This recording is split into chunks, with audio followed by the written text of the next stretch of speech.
Welcome to VTalks po. So, first, ano po yung role niyo dito sa Itutumba ng Tatay Ko at ano po yung makukuha nilang aral sa role niyo? Ako dito ay isang malditang maniningil. Ayan, panoorin nyo kung paano ko kinakawawa yung mag-ama.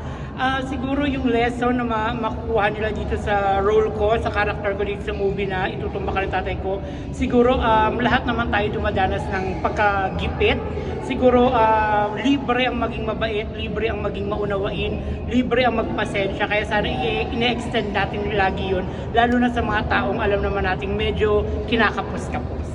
Of course, congratulations po for being part of Itutumba Ka ng Tatay Ko. Thank you. Any reaction po na January, may pelikula na po kayong kumbaga blessings? Oo nga, ayan ako, thank you Lord. Natapos ang 2023 ng Para Kang Papa Mo at sinimulan ko naman ang 2024 ng Itutumba Ka ng Tatay Ko. So parang lahat may kinalaman sa ama, baka sinusundo na ako ng tatay ko. Ayan. So hopefully, and I'm praying na magtuloy-tuloy, and syempre nagpapasalamat din ako sa aking Viva Family Club Boss Vic na hindi nila ako pinapabayaan. Yeah. Any reaction po na yung movie niyo na Itutumba ng Tatay Ko is kasabay ng Gigi movie? Which Oo is yung nga. I Don't Me. Oo nga, May pressure po ba? Siyempre, nakaka-pressure din naman talaga.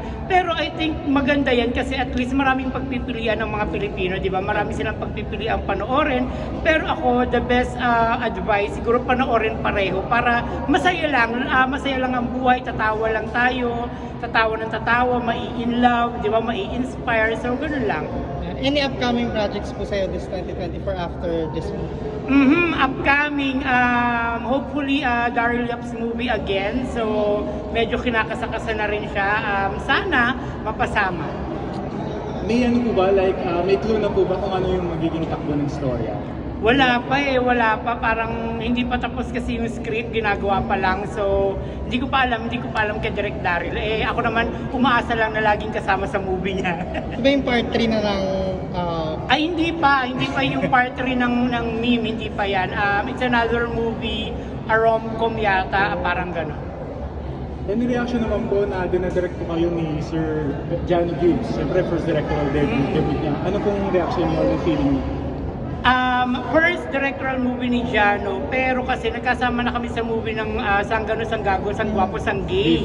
So, nung magkakasama kami doon, nakita ko na talaga sa kanya na ito talaga yung gusto niya. Gusto niya mag-direct, gusto niya magsulat. So, ako nung panahon na nag-shoot kami ng Sanggano, Sanggago, nakita ko na si Kuya Jano talaga, napaka-hands-on. Napaka-pakailamero. Pinapakailaman niya si Direk Altantay that time. So may mga suggestion siya, may mga comment siya, ganyan. Dito rin sa Itutumba Ka ng Tatay Ko, ganun din siya, hands-on. And isa sa pinakamagandang trait ni Kuya Jano or Direk Jano is hindi siya madamot. Talagang ihahanda ka niya na habang nagtitake sila dun sa labas, iaano kanya na, ito yung next sequence. Juliano, gusto ko ito yung maging mangyari, ito yung kalabasan ng eksena, ganun siya. And open siya lagi sa mga suggestion. Miss Juliana, thank you so much again for accepting this interview sa VTalks. And yung tatanong lang po namin is, syempre po nag-start po kayo sa Showtime sa pageant po nila doon. And ngayon po, kasi parang hindi na po kayo masyadong nakikita magkasama ni Vice, ganda, ganyan. So, gusto lang po namin tanong kung ano po yung status ng relationship nyo ngayon with Vice. Talaga may pahabol ka pa. Ayan, okay naman kami, okay naman. Everything is good naman between me and Vice. Pero, dun sa question na hindi ako masyadong visible, tama ba, sa Showtime? Siguro kasi, paano ba? Hindi ko rin alam siguro hindi na ako yung makakasagot nun dahil ako naman napunta lang ako ng Showtime pag may invitation, ganyan. So, feeling ko naman siguro dahil wala pang tamang segment na para sa akin, kaya hindi ako masyadong nai-invite sa Showtime. Pero yung relationship namin ni Vice, okay naman na kami. Since usapang Showtime po, nabalitaan niyo po ba yung parang nag-trend kay Anne tsaka kay Vice ganda regarding sa parang Nice, ganda! Yes po, nabalitaan niyo po yun. Oo, nanood ako. May reaction po na siyempre bilang comedian din po kayo, like yun yung trabaho po ninyo, like may mga host din po kayo na parang hindi niyo po alam kung tama ba tama yung nabibitawan. Siguro kasi minsan nadadala sa sobrang taas ng energy, ganon. Pero inadmit naman, isa sa mga maganda magandang ano kasi kay Vice din, at least inadmit naman niya na minsan talaga may mga ganun hindi sinasadya. Pero again, syempre, hindi naman naiiwasan, di ba? Kahit anong iwas mo, nangyari, lalo na kung yung energy mo sobrang taas na, ang saya-saya na ng banter, ganyan. So, it really happens paminsan-minsan. Do you feel pa rin po na may cancel culture pa rin po sa inyo after what happened po sa election and everything? May ganun pa rin po ba sa inyo ngayon? Ever since naman kasi hindi ko siya naramdaman na na-cancel ako. May mga nagsasabi na na-cancel ako, pero ako never ko naman siya naramdaman kasi sobrang buti naman sa akin ng Viva at lagi naman ako may project, lagi ako may work. Ayun, so feeling ko ano lang, binabato lang ng tao yung cancel culture, and hindi naman uso sa Pilipinas talaga ang cancel culture. Sa ibang bansa lang talaga yun. Oo. Message to everyone na lang po na sumusuporta sa'yo, tapos yung mga nagbabash din sa'yo, or... Oo, ayan. Siyempre ako sobrang nagpapasalamat ako na from day one na tumungtong ako sa industriya, may mga nakasuporta na hanggang ngayon nakasuporta, nagmamahal. Sa mga bashers, ganun din, maraming salamat kasi dahil sa inyo, lagi lalo ako nagiging relevant. Diba?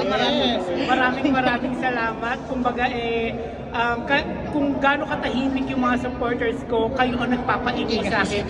At dahil sa inyo, nagkakapera ako. Maraming marami ang racket. Thank you so much. Mahal na mahal ko kayo. Thank you so much po. Invite na lang po everyone to watch Ayan. Itutumba. Yes, I'm inviting all of you to watch Itutumba Ka Ng Tatay Ko, January 24 na in cinemas nationwide, directed by Jano Gibbs, starring Jano Gibbs and Cia Rigor. Thank you po. Thank you po. Thank you. Ako, madlang people, panoorin nyo ang Itutumba Ka Ng Tatay Ko. Sure na sure ako na sa lahat ng mga sigang tatay, sa lahat ng mga inispoiled na anak, makaka-relate kayo dito. Itutumba Ka Ng Tatay Ko, directed by Jano Gibbs. Bakit dapat panoorin ang Itutumba Ka Ng Tatay Ko sa mga sine?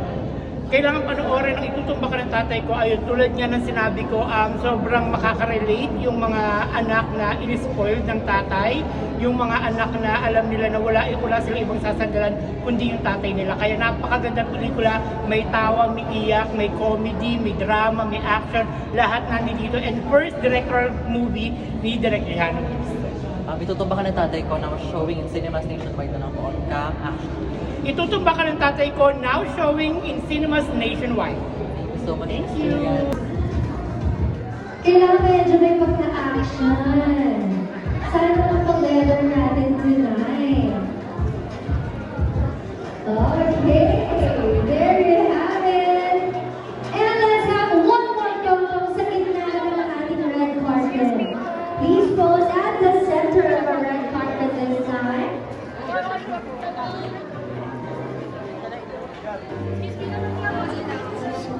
Let's give them spaces to walk. And it's time for the photo walk. Again, you can tag them guys on their social media accounts. And also, don't forget to tag Viva Films. Hello, Rob and Juliana.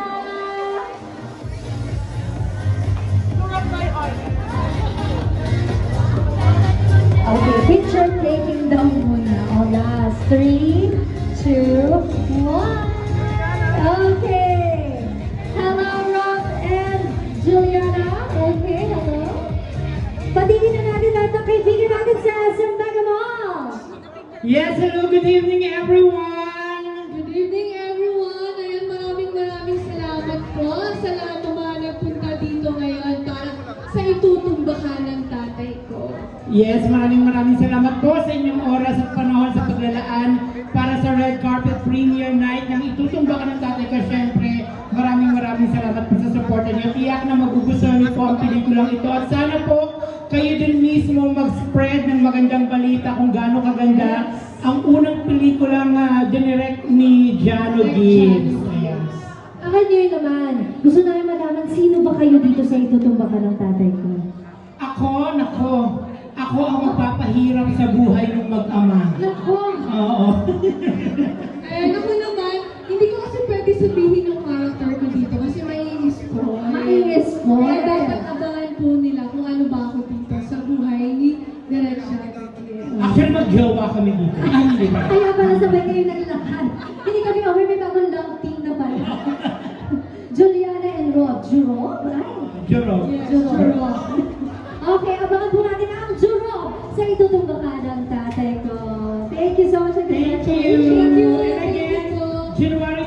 sure na po sa lahat ng mga sinihan, itutumba ka ng tatay ko, directed by Jano Gibbs, starring Jano Gibbs and Tia Rigor and many more po. Ayan. Yes.